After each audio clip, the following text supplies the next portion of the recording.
Salut les gars, c'est Ryan, je suis avec Théo Salut. et on va parler de l'épisode 3 de Last of Us. Alors ne vous inquiétez pas, on fera d'autres vidéos que Last of Us, hein. Là c'est vraiment que pour commencer, on Ouais. s'est dit qu'on allait partir sur Last of Us. Épisode 3 de Last of Us qui a été diffusé donc hier soir, dans la nuit de dimanche à lundi Ouais. sur Prime.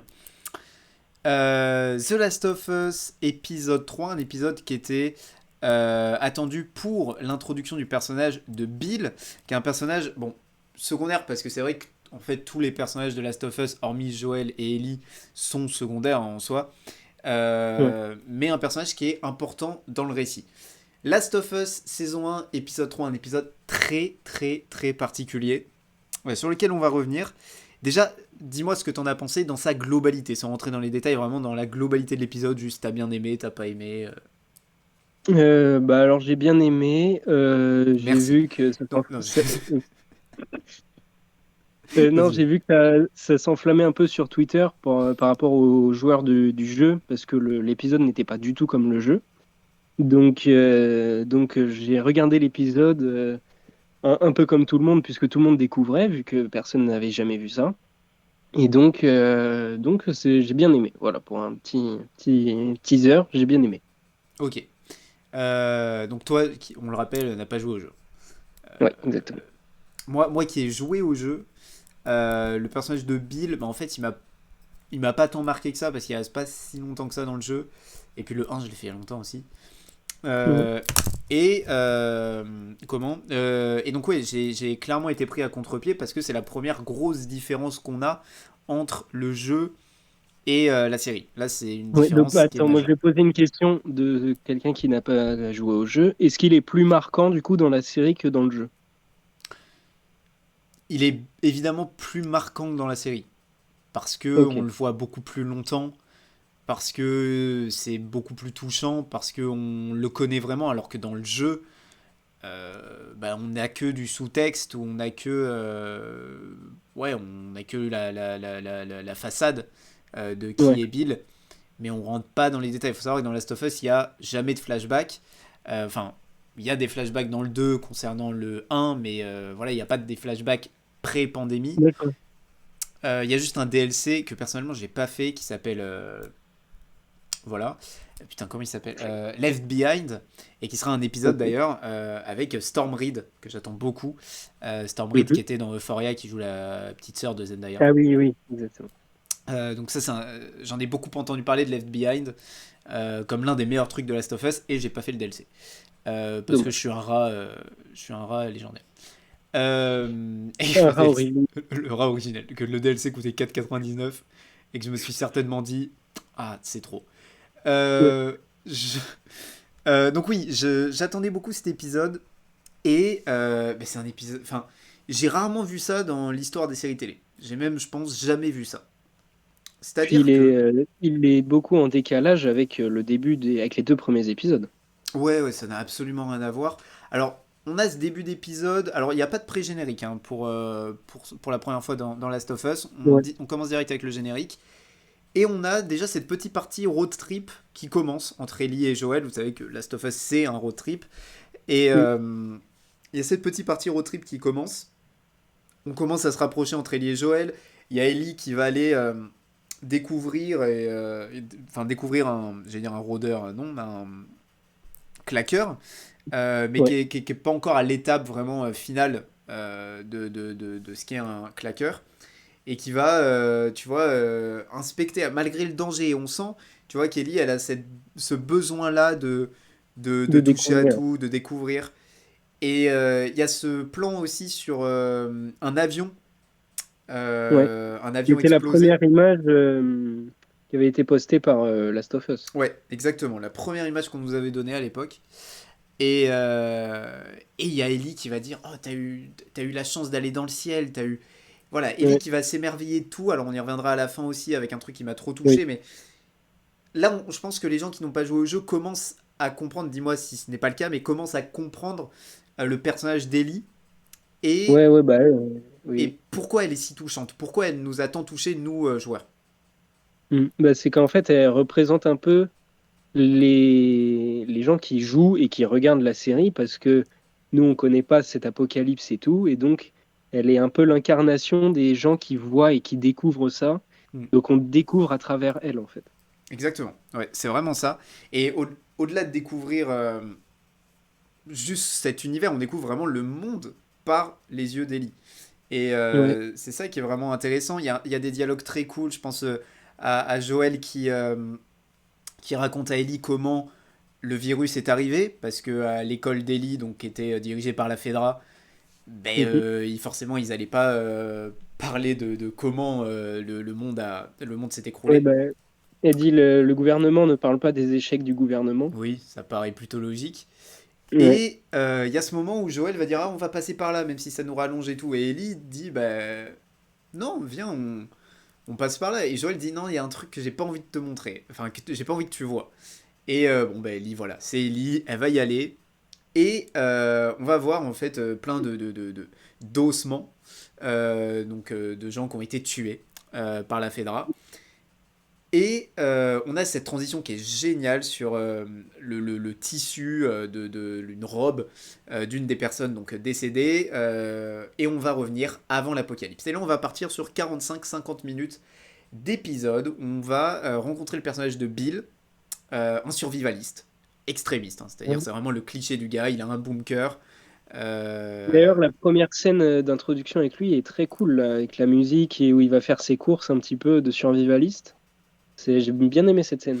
Ouais, ça fait. En fait, ça fait très décalé d'utiliser ce genre de musique, mais ça marche trop bien. Moi, c'est des scènes qui me plaisent Ouais. beaucoup. On en a beaucoup eu dans The Walking Dead aussi, des scènes comme ça. Et moi, c'est des scènes qui me plaisent beaucoup. Et c'est hyper bien fait, en effet. L'utilisation de la musique, on en reparlera évidemment tout au long de Ouais. cet épisode. Donc, ouais, il y a ce côté-là avec Bill où on va découvrir un survivaliste qui a beaucoup à manger, qui a toute une maison, qui s'autogère en fait. Ouais, qui en fait vit un peu comme s'il n'y avait pas eu d'apocalypse, quoi. Ouais, parce que bah, c'est un survivaliste. Voilà, donc le gars avait tout Ouais. préparé. Et on se Ouais. retrouve, je crois, un saut dans le temps 3 4 5 ans plus tard. Parce qu'il y Ouais. a plusieurs sauts dans le temps. Euh, Il y en a trois ou quatre des sauts dans le ouais, temps. ouais. Donc, Et un jour, il va faire la rencontre de Frank.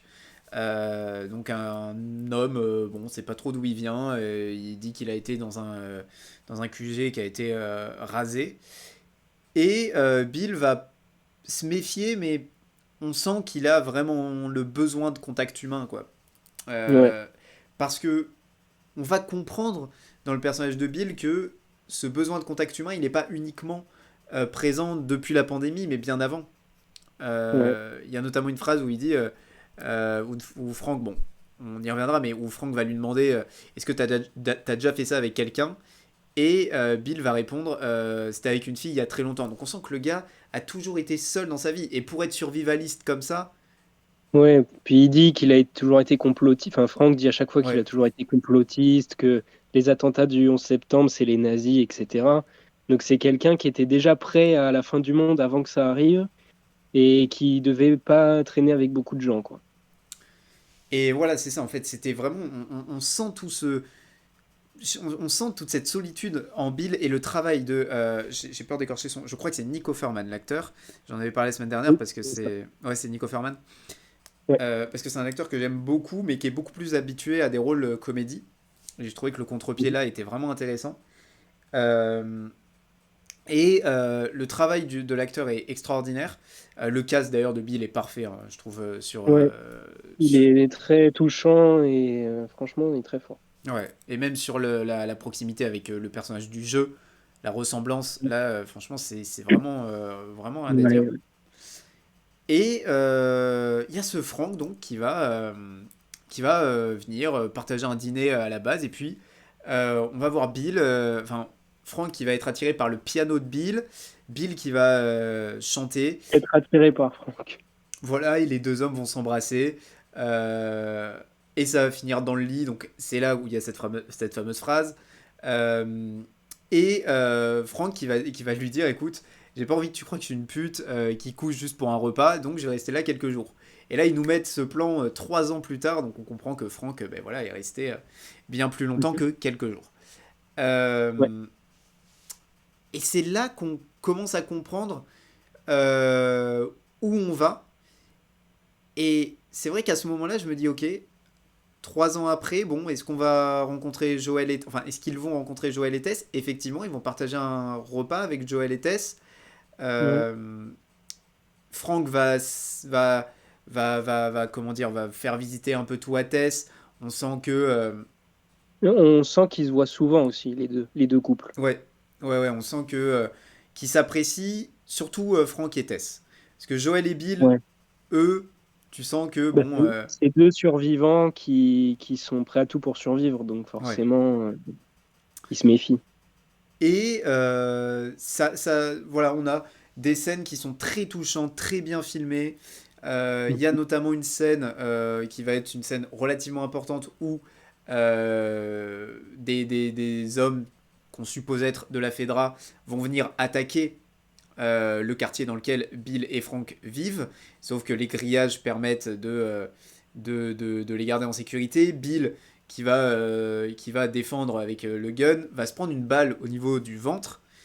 Ouais. Frank va le ramener, il va le soigner. Et d'ailleurs, je sais pas si t'as fait ça aussi, mais à ce moment-là, on croit qu'il est mort.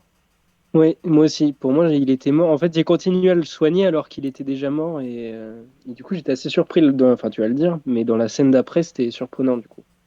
Et ouais, parce que Bill va faire tout un speech à Frank, il va lui dire il faut que tu appelles Joël, il prendra soin de toi. Il y a ce truc assez cliché de quand le gars ferme les yeux, bon, il y a le bip. Euh, Mm. on se réveille et en fait, on voit non pas Bill dans un mauvais état, mais on voit 10 ans plus tard Frank dans un fauteuil roulant Ouais. euh, qui commence à plaindre. On sent que voilà, le couple a vécu. Le vieillissement sur les deux acteurs est assez impressionnant, particulièrement sur Ouais. Bill. Ah, ben moi, je trouvais plus sur Franck justement. Ouais, Parce que Bill, c'est un vieillissement, tu sens de la barbe et des cheveux, mais tu vois, les yeux et le visage n'a pas vraiment changé, je trouve. Alors que Franck, qui a pas une pilosité enfin, comme Bill, tu vois plus son visage et je trouve que sur la peau, les rides, etc., c'était vraiment très très bien fait. moi c'est un truc qui m'avait dérangé quand même sur Pedro Pascal. Il y a rien. Et ils ont fait les cheveux gris entre le premier épisode. Ouais, mais je sais pas. Ouais, je sais pas. Je trouve ça va, c'est quand même pas mal fait. Ben, ils lui ont juste fait les cheveux gris. Et moi, ce qui me fait rire, c'est que quand il a les cheveux mouillés, il a plus les cheveux gris. Donc je pense qu'ils lui ont mis une bombe. Ils lui ont mis une Oui, bombe ouais, miteuse là. ouais, Mais ouais, bon, ouais, moi, c'est un ça se truc qui défend. m'a un peu dérangé. J'ai hâte de voir sur Tommy aussi. Euh, Ah oui, Parce que Tommy, on l'a plus revu depuis la pandémie. Donc bon, c'est un ouais, truc, bon, c'est des détails, mais qui, je trouve, ouais. sont importants. Euh, et donc là, ça va commencer à devenir très touchant parce qu'on comprend que Franck est malade. Alors, on ne donne jamais le nom de la maladie. Ouais, Euh, mais bon, avec le fauteuil roulant, peut-être qu'il a fait un AVC ouais, on ou un truc comme suppose. ça. En tout cas, c'est un truc grave, quoi. On comprend tout de suite. Oui, Quand on voit que Bill est obligé de le porter pour le mettre dans le lit, bon, c'est assez ouais. émouvant. Et vient ce jour où, alors oui, il y a la scène des fraises. En plus, c'est la miniature, j'ai même pas pensé, qui est hyper touchante, avec ce coucher de Ouais. soleil. Enfin, c'est vraiment Et bien puis filmé. musique et tout, c'est hyper touchant. C'est vraiment Non, c'est très. vraiment Enfin, hyper toutes bien les fait. scènes d'émotion étaient vraiment parfaites dans cet épisode. Et on arrive à cette scène où Frank va dire à Bill, écoute, ben, j'ai envie qu'on passe une journée de fou parce que ce sera ma dernière journée. Il veut choisir la date de sa mort parce que il n'a pas envie de souffrir plus que ça. Il sait qu'il va Ouais. mourir parce que à cause de cette maladie. Ouais, Là, Nick Offerman est majestueux. Enfin, l'émotion qu'il ouais, transmet. ouais, c'est magnifique, hein. Et le travail de l'autre acteur aussi est incroyable, que je connaissais moins. Ouais, non, je connais pas du tout, moi, par contre. Mais non, c'est hyper touchant, hyper bien fait.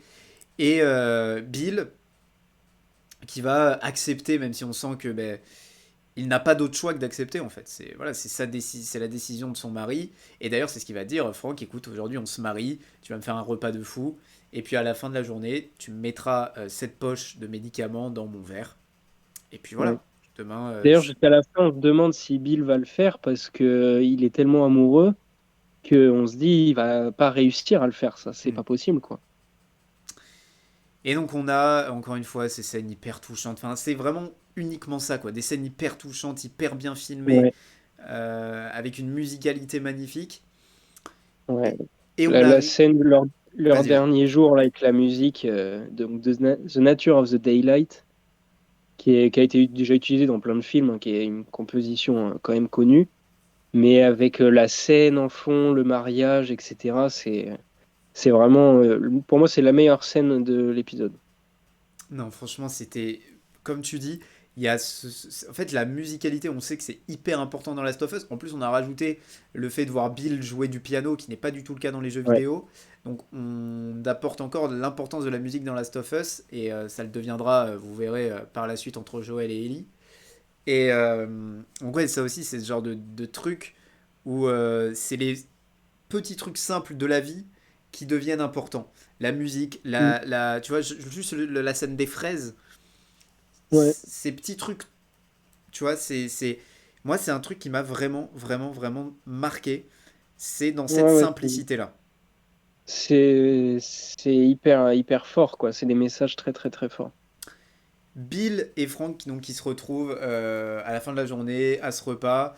On va faire des rappels au premier repas entre les deux, notamment avec la bouteille de vin.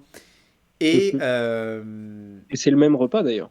ouais, c'est le même repas. Et Bill va tendre donc ce verre rempli de médicaments à Frank. Sauf que Bill va boire un verre et Frank va lui dire t'avais mis des médicaments dans la bouteille. Et Bill va répondre assez pour tuer un cheval. Et donc là, on comprend que les deux Ouais. hommes vont aller se coucher et mourir ensemble. Et t'es là et tu dis mais qu'est-ce qui se passe? C'est Ouais. fou. Enfin, Et toujours avec la musique derrière, enfin, la musique, elle a pas lâché. En fait, chaque scène forte avec eux, il y a une musique derrière qui marche super bien avec la situation. Et là, toute cette scène, il n'y a même pas beaucoup de dialogue, juste des regards et de la musique. Et tu comprends tout ce qui se passe, quoi. Et c'est assez fou. et c'est là que le contre-pied est pris parce que quand Frank demande à Bill, pas de le tuer, mais bon, quelque part, Ouais. de l'euthanasier, dirais-je, Ouais. euh, il y a, c'est cohérent avec le jeu. Oui. Et quand Bill meurt, tout change. Parce que, donc pour ceux qui n'ont pas joué au jeu, Bill est encore vivant et va rencontrer Ellie et Joel. C'est d'ailleurs Joel qui va venir demander pardon, une batterie à Bill qui est garagiste dans le jeu. Et, et il va y avoir des moments très drôles. Et moi, c'est peut-être le seul truc qui va me manquer du jeu du personnage de Bill. C'est les moments entre Ellie et Bill. La rencontre Ellie et Bill est très drôle. Euh, et je trouve, aide dans à l'avenir, dans pourquoi Joel et Ellie sont aussi proches, s'entendent aussi bien. Je trouve que le personnage de Bill aide à ça. Maintenant, Mm. faut savoir que Bill, dans le jeu, tout ça, ça n'existe pas. Mais Bill nous parle de Frank, il va même le voir être pendu. Il va dire à Joel, écoute, bah, c'était mon partenaire. Mais on sent quand il dit que c'était son partenaire que, bon, c'était un peu plus que son partenaire. Mhm. Et un petit peu plus tard dans le jeu, il va d'ailleurs raconter à Joel, j'avais cette personne en qui je tenais, voilà, et il va lui raconter tous ses regrets, etc. Et, euh, et on va aussi comprendre que Bill est homosexuel quand Ellie va trouver dans la voiture de Bill, donc on voit à la fin, donc je vous spoil peut-être une scène du prochain épisode, mais bon, on n'est pas sur une scène extrêmement importante, mais plus drôle, où Ellie va trouver un magazine porno gay. Et du coup, elle va vanner Joël. La scène est très drôle dans le jeu. Euh, Ah oui, bah oui, parce que peut-être dans le prochain épisode, elle va ouvrir juste la ouais, boîte c'est à pas gants et impossible. trouver le truc. C'est pas impossible.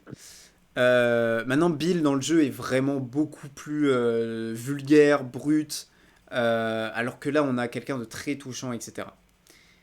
Ouais. Euh, Moi, ces 50 minutes, je les ai trouvées magnifiques, extraordinaires et très touchantes. Qu'est-ce que toi, t'as pensé juste maintenant de ces 50 minutes en elles-mêmes? Bah, les 50 minutes, enfin, on va y venir après. Les 50 minutes, si tu les sépares de tout, elles sont, comme tu as dit, c'est magnifique. Enfin, il y a quasiment rien à redire, en fait. Toutes les émotions sont parfaitement gérées, avec la musique, le jeu des acteurs, la réalisation, c'est parfait, quoi. Mais on se demande l'utilité dans l'histoire et la chronologie de Last of Us, l'utilité de ces 50 minutes, quoi, qui aurait pu être réduit en 10 minutes ou même moins ou plus, je sais pas, mais ouais, on se demande un peu à quoi ça sert, quoi, de faire autant sur cette histoire, de faire tous les flashbacks, de montrer tout. Ça développe parfaitement les deux personnages, sauf qu'en fait, on commence l'épisode, on développe le personnage jusqu'à la fin où il meurt. Sauf que voilà, en fait, vu qu'il est mort, il n'y aura plus de développement de personnage, ça sert à rien pour la suite. Et surtout que la mort de ces deux personnages, je sais pas moi, mais ça a l'air de pas impacter plus que ça sur le futur. Ça impacte émotionnellement Joël, mais ça a pas l'air d'impacter sur le futur des événements. Et donc, voilà, c'est pour ça que je me questionne sur l'utilité un peu de ces 50 minutes, malgré qu'elles soient magnifiques. Moi, je suis. Excusez-moi, moi je suis d'accord avec ça. Je trouve que c'est extrêmement bien fait. Maintenant, l'intérêt, je ne le vois pas tant que ça. J'ai trouvé ça long. Je pense que, alors, sans aller jusqu'à 10 minutes, je pense que ça aurait pu tenir en 30. Ouais, 10 Euh, minutes, j'ai peut-être un peu abusé, mais et ouais. qu'on aurait pu perdre moins de temps. Je dirais pas que c'est une perte de temps parce que je trouve que c'est très touchant et je trouve que ça raconte bien aussi ce qu'est l'amour au sein de l'apocalypse et c'est un sujet qui va devenir évidemment très important entre Joël et Ellie puisque quand Joël et Ellie vont arriver dans la maison de Bill, il y a Ellie qui va trouver cette lettre qu'a fait Bill pour Joël et il va dire écoute protège Tess et en fait il y a ce sentiment de la seule raison de vivre dans cet apocalypse, c'est l'amour. Et je pense que ça a été fait pour justifier ça. Et je trouve que c'est certes pertinent, maintenant peut-être un peu long, euh, et pas, en fait, consacrer autant de temps à quelque chose qui va avoir certes une importance, mais pas des, enfin, une importance moindre, dirais-je, c'est ça qui me dérange un petit peu. Ouais. Ouais, après, comme tu as dit, c'est un peu l'amour, c'est le fil conducteur de Last of Us. En fait, on voit depuis les 3 premiers épisodes que dans cet apocalypse, chaque personnage à sa manière essaye de trouver une raison de vivre enfin, qui est dirigée par l'amour, quoi. Donc on voit que Joël, bah, il a perdu sa fille, ensuite il perd sa femme, entre guillemets. Il va essayer de chercher cet amour et cet esprit protecteur avec Ellie. Donc Tess, c'est pareil, je pense qu'elle a voulu, avec Joël, oublier un peu son passé et voilà, faire place à l'amour et tout ça. Ellie, elle découvre tout et tu sens qu'elle, elle veut de l'amour aussi, un peu peut-être pas un amour paternel avec Joël, mais quelque chose qui ressemble à ça. Et Moi, je Bill, ressens totalement ça en Ellie. Ouais. ouais.